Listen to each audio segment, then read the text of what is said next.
Após vocês pedirem tanto, nosso querido Mofan está de volta. Peço humildemente a quem não é inscrito no canal que se inscreva para estar fortalecendo. E caso gostem e quiserem a parte final, comentem aí. E é claro, mete bala no like. O pai de Ruo, vendo o Mofan ali, fica refletindo o quanto tinha sido muito rápida a absorção do garoto. Mas de repente, o mestre Gu dá uma tosse e o foco volta para o velhote, que já não estava bem. Ruo imediatamente grita a seu pai perguntando a ele o que estava acontecendo com o mestre. Luo responde que as feridas de Gu já tinham se curado. Ele só precisava ter descansado, mas forçou demais o seu corpo para ajudar Mofan. E após a onda explosiva, não restava muito tempo para o velhote. Mofan usa um tipo de magia de cura no mestre e diz ao pai de Ruo que isso ajudaria o velhote. E então agora ele poderia cuidar do resto. O pai de Ruo, pensando em sua mente, percebe que Mofan era um tanto quanto familiar para ele. E se perguntava de onde é que eles se conheciam. Mas enquanto eles tentavam ajudar Gu Wenming, chega o mestre Wu voando a quilômetros por hora e grita que curá-lo não seria necessário, pois agora ele iria dar um fim à vida de todos eles de uma só vez. Mas Mofan apenas vira com um sorrisinho olhando para ele. Ele revida a ameaça de Wu com a explosão Moal, que deixa todos ali boquiabertos com o poder de Mofan. O mestre Wu fica todo bagaçado com o ataque de Mofan, mas revida ao garoto com outro ataque, gritando para que Mofan morra de uma vez por todas. Mas Mofan segura o golpe de Wu como se fosse uma simples partida de vôlei, e o velhote não conseguia acreditar naquilo. E Mofan simplesmente responde para que ele não fique surpreso, pois ainda tinha mais de onde veio esse. E Ruo não conseguia acreditar no que tinha acabado de presenciar em frente aos seus próprios olhos. Ela percebe que Mofan estava além de simplesmente ascender para o estágio Jindan. E para ir mais além ainda, Mofan não estava nem no topo da etapa Jindan. Ele simplesmente tinha pulado essa etapa por completo. E é claro que isso também chama a atenção de Wu, que pergunta a Mofan como foi que ele ficou tão forte, pois só tinha se passado uma hora. Mofan, humilhando ele, simplesmente responde que foi o mesmo que ele fez, mas diz que Wu teve de treinar por anos. E ele conseguiu cultivar tudo isso em apenas uma hora. O nosso pequeno prota consegue tirar o Wu do sério. E o velho bizarro grita a Mofan como é que um pirralho como Mofan ousa insultá-lo, e que agora iria mostrar a ele quem realmente é mais forte. O velho começa a concentrar o seu poder e grita para que Mofan vá para o inferno. O pai de Ruo diz que esse ataque seria o fim deles, e agora estavam ferrados. Ruo pergunta a ele o porquê e qual era a técnica que ele estava usando. Seu pai responde que é o demônio Yanhai, a mais forte das encarnações que podem destruir países com apenas alguns golpes, mas era uma das técnicas secretas mais bem guardadas dos demônios, e somente os demônios mais poderosos poderiam conjurá-la. Wu agora, no pico de seu poder, diz a Mofan para que se sinta honrado por morrer para uma técnica como aquela. Porém, Mofan não estava assustado e pergunta a Wu se ele não pensava que na verdade era só ele quem morreria. Isso deixa o velho mais irritado ainda com Mofan, que responde a ele apenas que ele ainda é teimoso, mesmo estando de frente com a morte. Mofan então pede para que eles o aguardem, enquanto Wu diz a ele que tinha fé que ele venceria. Prestes a diferir outro golpe, o mestre Wu levanta a espada e grita a Mofan que não tinha escapatória agora, mas Mofan aparece como um flash e mete a bicuda no estômago do monstrengo. Wu pergunta a Mofan como foi que ele tinha chegado tão rápido, enquanto Mofan continuava debochando dele. As provocações de Mofan deixavam Wu cada vez mais irritadinho com o garoto, então ele difere mais um poderoso golpe. Mas o ataque de mestre Wu dessa vez causa uma extrema explosão que nem dava pra ver Mofan ali. Wu fica assustada e preocupada com o que o pai dela diz, pois a força de Wu era grande e a experiência dele deixava Mofan em desvantagem. Enquanto o mestre comemorava por Mofan estar debaixo dos escombros que o seu golpe tinha causado, algo deixa Wu extremamente assustado. Ele sentia uma energia absurda vindo de lá, mas em uma forma colossal, ainda maior que a forma demoníaca de Wu. Mofan surge com a verdadeira forma demônio Yanhai. Wu e seu pai, presenciando tudo aquilo, não sabiam nem o que pensar. Mestre Wu chega a chorar e, quase se melando de medo, pergunta a Mofan quem ele era de verdade. Ali, pela primeira vez, Mofan revela sua verdadeira identidade para o velhote, respondendo a ele que ele era o Imperador Demônio, Lorde de Shichan. O mestre não queria acreditar naquilo e começa a gritar desesperadamente que de Shichan estava morto. Mofan simplesmente responde a ele que não tem por que mentir para uma pessoa que está prestes a morrer. Como Wu não queria acreditar que aquilo era verdade, então difere outro golpe extremamente poderoso. Mofan revida o golpe dizendo que aquilo era uma coincidência, pois ele também sabia aquele golpe. E quando os dois se atacam, uma enorme explosão acontece, deixando vários estrondos para tudo que é lado. Enquanto o pai de Ru e a garota estavam ali observando aquela batalha, embasbacados com o nível de poder que fluía de lá, Mofan já estava atrás dele, e de uma forma extremamente cínica, ele diz a eles que aquele cara já tinha ido de base e perguntava se eles já podiam focar agora em curar o mestre Gu. Ru corre para cima do garoto e ao vê-lo o abraça com os olhos cheios de lágrimas. Ela pergunta a Mofan chorando por que ele não tinha usado aquela técnica bem antes, e também diz que achou que ele tinha morrido, enquanto o Mofan fica sem graça com o abraço caloroso da garota. Mas o pai da garota fica com ciúme de Mofan e diz a ele que ele precisava ser curado, pois estava muito ferido. Enquanto isso, lá estava o mestre Wu jogado ao chão, todo capenguento. Alguém o encontra e ele já fica em choque, pois pensava que se tratava de Mofan. Mas para a surpresa do velhote, era o estudante sênior. Desesperadamente, ele grita para que Qin Yang o ajude e dê um pouco de sua energia a ele, pois ele já tinha usado toda a sua energia para se manter vivo. O real problema é que Wu não tinha entendido ainda que ele havia criado um monstro, e sem a menor compaixão ou hesitação, o sênior tira a vida do mestre Mestre Wu. Após aquela noite no monastério, estavam fazendo a cerimônia de despedida do Mestre Wu. Os alunos choravam e juravam vingança à morte de seu mestre. É claro que o cagão do Sênior jogou toda a culpa em Mofan. Enquanto ele apreciava a sementinha do mal que ele havia plantado, chegam 2 mestres ao monastério. O Sênior perguntava quem eram eles. Então eles respondem a ele: Shu Jinggao, mestre do monastério Teng. Hong Zhengshang, o mestre do monastério Lingyu. Shu Jing pula para cima do Sênior gritando que ele deveria morrer. Para o desespero do covardão, Shu Jing também possuía formação de energia espiritual igual ao Mestre Wu. Apenas com uma mão, Shu Jing acaba removendo o braço de Qin Yang. O Sênior cai ao chão gritando de dor após ter sido atacado, mas o cara segura a mão de Qin Yang e debocha dizendo que ele queria mais o próprio pergaminho do que a mão, e aquele pergaminho não pertencia ao Sênior, e sim aos demônios. Enquanto gemia de dor, o Sênior responde ao deboche dizendo que se aquele pergaminho o deixasse mais forte, era tudo que ele precisava. Um outro homem encapuzado diz que aquilo era realmente interessante, pois parecia que Wu Tieju tinha deixado um sucessor digno, e por isso então não seria necessário pegar o pergaminho de volta. E para a surpresa do Sênior e a de vocês, rapaziada,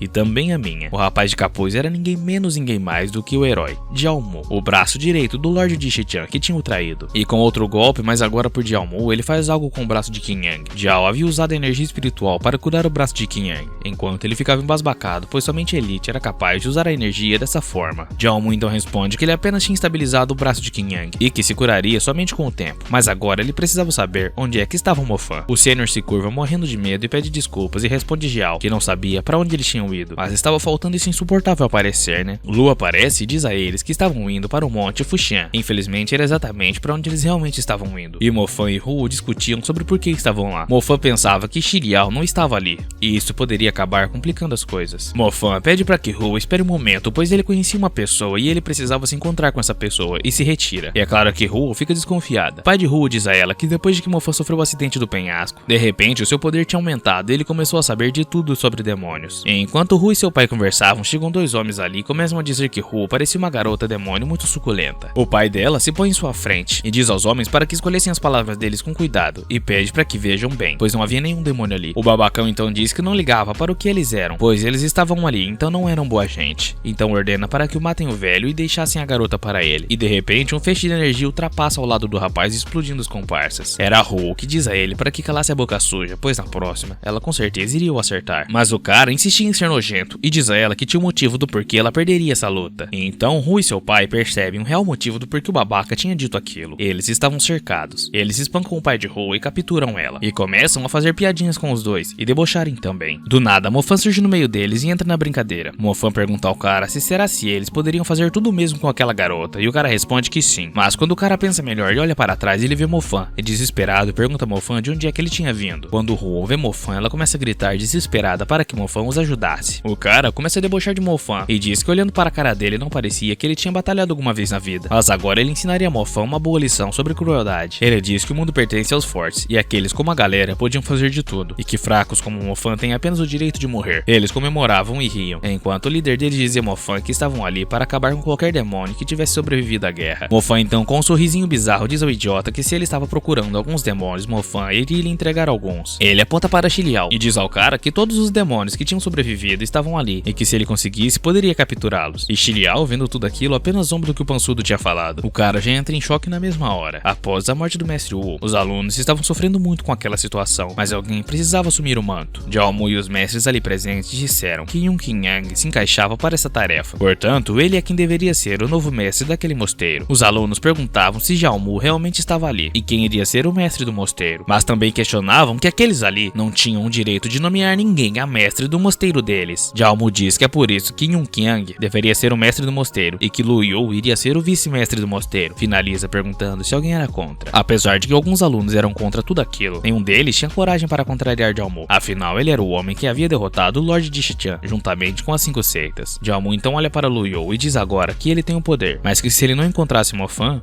bom, vocês já sabem, né? Lu se ajoelha e começa a agradecer a Jiao Mu por confiar nele, enquanto Jiao Mu apenas responde a ele que não queria ouvir palavras, apenas queria ver resultados. Enquanto isso, Mofan estava tentando curar o Mestre Gu, e Xiliao pedia para que Mofan o deixasse fazer isso, ou Mofan acabaria desmaiando. Xiliao também diz que ele precisava descansar, e o pai de Hu dizia a Mofan que Xiliao estava certo, enquanto a garota estava extremamente desconfiada. Mofan, após muita teimosia, finalmente aceita a ajuda de Xiliao e sai até tonto dali. Ela pergunta a Mofan desde quando Mofan se tornou o chefe dos demônios, e o que mais ele escondia dela. Mofan responde que era porque ele era muito bonito, então fizeram dele líder. Enquanto eles conversavam, o pai de Hu, observando, interfere na conversa dos dois e pede para que Hu busque água para Mofan. Ali ele fala a Mofan que tinha investigado as origens de Mofan, e elas eram comuns, por isso ele não poderia estar relacionado com demônios. E Mofan responde que era porque tinha se desenvolvido bastante. Luo diz a Mofan que ele já era doutor há mais de 50 anos, por isso sabia quando as pessoas estavam mentindo, e por isso então ele suspeitava de Mofan. Ele começa a puxar o rosto de Mofan dizendo que Mofan era um mentiroso de Araki, e ordena a Mofan que tirasse sua máscara. Mofan pergunta a ele o que é que ele estava fazendo, pois ele precisava descansar. Aliás, ele já tinha gastado toda a sua energia ajudando o velho, enquanto Xiliao apenas ficava de butuca. Xiliao começa a refletir sobre aquele homem, e se perguntava se o Lorde dele aceitaria aquilo, mas achou melhor simplesmente não interromper. Mofan então sai dali com a cara toda esticada dizendo que vai caminhar para descansar, enquanto o pai de Hu não conseguia acreditar que Mofan não usava máscara alguma. Então Luo diz a Mofan que precisavam de algumas ervas para completar a recuperação dos ferimentos do Mestre Gu, e então pede para que Mofan vá até a floresta e busque algumas, mas o chama de Dishichan. Mas Mofan, extremamente cínico de novo, vira para Luo e pergunta quem é que seria Dishichan. Logo chega Huo com uma tigela de água em suas mãos para Mofan, mas quando a garota chega lá, seu pai e Mofan haviam saído para buscar algumas ervas. Com os olhos cheios de lágrimas, Hu Yuan diz a Xiliao que ele havia comido Mofan e o pai da garota, e o cara não estava entendendo era nada. Enquanto isso, o pai de Hu dizia sobre uma lenda de um camelo místico, que aparecia somente na lua cheia, e a essência de Gu estava zoada, por isso ele precisava do chifre do bicho para se recuperar completamente. Mas Mofan simplesmente ignora ele e pergunta ao demônio que estava junto dele se já tinha visto algum daqueles por ali. O demônio responde que tinha visto um, mas ele tinha desaparecido. Luo grita para que Mofan não subestimasse os bichos, e Mofan pede para o demônio voltar e pedir a Xiliao para descansar um pouco, pois já já ele retornaria. Luo se lembra de que quando chamou Mofan de Dishichan, Mofan não falou nada. Talvez Luo estivesse enganado, mas Mofan parecia muito com a reencarnação do Imperador Demoníaco. Enquanto Luo refletia, Mofan percebe que o cara era muito perspicaz, mas ele tinha sido rápido o suficiente para conseguir disfarçar, e ele não poderia revelar a sua verdadeira identidade ainda. Próximo ao trono de Jiaomu, Yun e Lu pediam perdão a ele por não terem encontrado nenhum demônio na rocha Fuxian, mas prometiam que os achariam. E Jiaomu pede para que eles parem de falar e busquem por eles, pois se eles falharem, cabeças irão rolar. E quando anoiteceu, como era lua cheia, Mofan aproveitava para dar uma de caçador de lendas e encontrar o camelo lendário. Mas uma explosão enorme chama a atenção de Mofan ali, que ficava se perguntando se tinha vindo de alguém bastante poderoso. Era o mestre do mosteiro Jing. Estava ali, em um tipo de plataforma explodindo as coisas. E durante as explosões, Mofan consegue ver o camelo lendário fugindo desesperadamente. Enquanto perseguia a criatura, Mofan pensava que o pai de Hu só podia estar de brincadeira ou dizer que ele não subestimasse o bicho. Até que Mofan percebe que o cara em cima da plataforma também estava em busca do camelo lendário. Mas Mofan não podia deixar com que Shu alcançasse o camelo primeiro que ele. Caso contrário, ele não conseguiria salvar o Mestre Gu. Então Mofan altera a técnica que Shu estava usando em sua plataforma para mandá-lo para bem longe. Porém, o Prota não conseguiu entender como aquela criatura era extremamente rápida. Mas enquanto Mofan estava ali planejando, Shu chega e grita para que Mofan diga o seu nome e o nome de sua seita imediatamente. Mofan responde para ele disfarçando que ele não passava de um estudante errante que estava ali atrás do chifre do camelo para salvar algum amigo. Mas quando ele pede para que Shu dê a ele o chifre, por favor, simplesmente o cara ataca Mofan do nada. Mofan não estava esperando por esse ataque. O cara diz a Mofan que pensou que ele fosse um guerreiro poderoso, mas aparentemente só tinha tido sorte e que o garoto não tinha chance nenhuma contra ele. Mofan aparece do lado dele sorrindo, perguntando que técnica tinha sido aquela que ele usou, e Shu se assusta com a velocidade do garoto. O susto acaba derrubando Shu de sua plataforma encantada. Mofan se aproxima dele e pede para que ele lhe ensine aquela técnica antes de morrer, mas Shu acha Mofan muito arrogante e diz que já que ele quer morrer de uma forma miserável, que assim seja. Mofan debocha de Shu dizendo que era uma coincidência, pois quando ele derrotou Wu, ele era forte como Shu, então Shu também estava no pico de seu domínio. Mas quando o cara ouve isso, ele já começa a ficar em desespero. Ao Mofan descobrir que o cara conhecia ele, Mofan debocha novamente e diz que já que Shu o conhecia, poderia ensiná-lo a técnica agora. Mas o cara começa a golpear várias e várias vezes Mofan e diz que ele deveria ter dito antes quem ele era. Mas no meio de todos os ataques de Shu, surge um raio amarelo no meio. Era um golpe de Mofan que acerta em cheio o rosto de Shu, e ainda por cima, Mofan zomba dele pedindo para que ele seja mais amigável. Shu percebe que Mofan havia usado a mesma técnica espiritual que Wu e se pergunta como foi que Mofan tinha aprendido isso. E mesmo que Shu tivesse um corpo poderoso, ele não conseguiria lutar com técnicas de longa distância, por isso precisava recuar. E enquanto isso, Mofan tentava copiar a técnica de Shu, dizendo que ele tinha usado técnicas taoístas e demoníacas também. Shu percebe Mofan tentando copiar a técnica dele, mas ele não acreditava que Mofan conseguiria, pois ele mesmo tinha treinado por anos até atingir a forma perfeita da técnica. Porém, enquanto Shu estava encucado, Mofan consegue copiar na hora a técnica dele. dele, deixando aquele idiota arrogante completamente sem palavras. Mofan percebe que se ele controlasse a proporção, conseguiria distribuir a quantidade de fogo que bem entendesse. O cara pensava que aquilo era impossível, afinal ele tinha passado 30 anos de sua vida aperfeiçoando essa arte. E assustado ele pergunta a Mofan quem Mofan realmente era. Mofan com um sorrisinho diz a ele em tom de ironia se ele já não tinha certeza de quem ele era, mas para interromper os pensamentos do maquiavélico, Mofan ataca uma bomba explosiva na cara do maluco. E o prota simplesmente não se cansa de golpear o cara e continua golpeando ele mais e mais. Com os golpes de Mofan, o cara é jogado para bem longe. O cara todo estourado grita para Mofan se ele já tinha terminado. Porém o maluco acaba fazendo uma explosão e Mofan fica refletindo sobre aquilo. Mofan pensa que ele combinou as duas energias de seu corpo para explodir, e mesmo que isso parecesse assustador, não era muito efetivo. Mas de repente, em uma forma de yin yang, Mofan é preso e Shu grita para ele que isso era o fim dele. Também diz a Mofan que ele não poderia copiar tudo que via e que essa era sua técnica secreta, explosão da alma. Mofan percebe que Xing estava usando energia espiritual novamente, e isso parecia a técnica da armadura espiritual, e ele queria ampliar a técnica aprisionando Mofan naquela bolha, e isso poderia matar o prota. Depois de ativar a técnica, as duas energias irão se juntar e explodir em 3 segundos, e o maluco estava comemorando a vitória. Mofan diz a ele que já que ele pensava assim, estava tudo bem, mas Mofan preferia olhar o desespero dele primeiro. O cara diz que mesmo prestes a morrer, Mofan ainda era teimoso, então ativa a técnica explosão da alma. Mofan aparece atrás do cara e diz a ele que ao invés disso preferia olhar para o desespero dele. O prota manda o cara e sua técnica lá pro escambau com um chute na cara. Apesar de tudo, Mofan pensava que Shu seria imune à sua própria técnica. Jogado no chão, Shu pensava que após usar a técnica de distorção, Mofan só poderia ser exclusivamente uma pessoa. Ele tinha quase certeza de que Mofan poderia ser o Dishichan, e se Mofan não fosse o próprio Lorde Dishichan, era pelo menos algum amigo próximo dele. Agora Shu precisava sair dali o mais rápido possível para contar aos outros. Mas quando ele estava prestes a fugir, alguma coisa no mato chama a atenção dele. Era o camelo perdido. Mofan grita ao bichinho que aquele era o pior lugar do mundo em que ele poderia se esconder. Todo bagaçado, o cara diz a Mofan que já que ele queria tanto aquele camelo, ele iria destruir o bicho antes mesmo de Mofan chegar perto dele. E completa dizendo que já que ele não poderia ter o camelo, Mofan também não poderia. Então o malucão joga uma grande quantidade de energia para cima do camelo lendário, mas Mofan não permite e protege o bichinho, e diz que ele podia não ser um humano, mas conseguia ver que Shu também não era. Shu grita a Mofan que ele teve sorte, mas que da próxima vez ele iria acabar com Mofan. De repente surge um camelo lendário gigante na frente de Shu. Mofan fica assustado também com a criatura e pergunta ao camelinho se aquela ali era sua mãe. Porém Shu grita a criatura gigante xingando ela de imunda, como ela ousava entrar em seu caminho e que mais tarde voltaria para buscá-la. Claro que nenhum animal gosta de ser maltratado, então com um golpe mortal ele ataca Shu. Mofan ali vendo tudo aquilo pensa que realmente deu sorte em poupar o camelinho, pois nem ele sobreviveria àquela explosão. Enquanto isso, o Sênior Jiao Mu estava lá na caverna Fuxian. Jiao pergunta se não tinha encontrado nenhum traço deles, e o Sênior responde que foi dito que encontraram umas explosões no leste, e que ele já tinha enviado pessoas para investigar aquilo. Mas quando eles já estavam para sair da caverna, alguma coisa cai na frente deles, causando um estrondo total. Era Shu, que havia caído na frente deles, deixando todos assustados, se perguntando se aquilo era um fantasma. Afinal, que tipo de pessoa cai igual cocô do céu? Os alunos correm a acudir o mestre do monastério Shu, que estava só o bagaço. Jiao Mu então pergunta a Shu o que é que aconteceu com ele, pois ele só havia pedido para ir buscar um camelo, e ele tinha voltado todo bagaçado, ajoelhado em frente a Jiao Mu. Shu diz a ele que tinha se encontrado com Mofan. Sinistramente, Jiao Mu pergunta se tinha sido Mofan quem arrebentou ele daquela forma, e quase morrendo. Aos suspiros, Shu responde que sim, e que Mofan era o demônio. Ele precisava contar a eles que o próximo imperador demônio seria o Mofan. O inconveniente de Lu chega dando um tapão nas costas do maluco que já estava morrendo, e diz a ele para que ficasse tranquilo, pois eles o vingariam. Porém, Shu fica boladaço e quando vai brigar com Lu Yu, o cara cai duro no chão igual uma pamonha. E mais tarde no monastério, outro velório estava sendo feito, homenageando Shu, e Lu fazia um discurso dizendo que em 3 dias eles perderam 2 grandes mestres, mas que como assistente do mestre ele iria vingar os 2 matando Mofan. E os alunos ali ficavam eufóricos com o discurso de Lu. E já no trono de Jiao Mu, Qin Yang chega para ele e diz que finalmente haviam encontrado o esconderijo dos demônios, e Jiao Mu apenas responde ao Sênior para que mate todos eles. Enquanto isso, Mofan pediu ao camelo uma parte do chifre dele, dizendo que não doeria nada. Ele até pensa em pegar o camelinho e cortar o chifre dele e vazar de uma vez, mas isso poderia dar muito ruim. Os camelos haviam levado Mofan para a beira de um penhasco, e Mofan os pergunta por que tinham levado até ali. Os camelos tinham levado Mofan, na verdade, para o cemitério dos camelos lendários, aonde também tinham os chifres dele, então Mofan não precisaria cortar os chifres do camelinho. Mofan então agradece ao camelinho por ter levado ele até ali, mas quando Mofan estava a caminho do chifre, lá ele, alguma coisa chama a atenção dele. Havia uma caverna surpresa no meio daquele penhasco. Mofan se perguntava por que tinha uma lingerie em um lugar como aquele, e também se perguntava se seria possível se algum daqueles monstros teria evoluído. Mas quando Mofan entra mais a fundo na caverna, uma coisa chama a atenção dele. Havia uma bela mulher tomando um belo banho, e ela, impressionada, dizia a Mofan que fazia muito tempo que ela não via nenhum humano, e completa dizendo que o pequeno Mofan seria a diversão dela agora.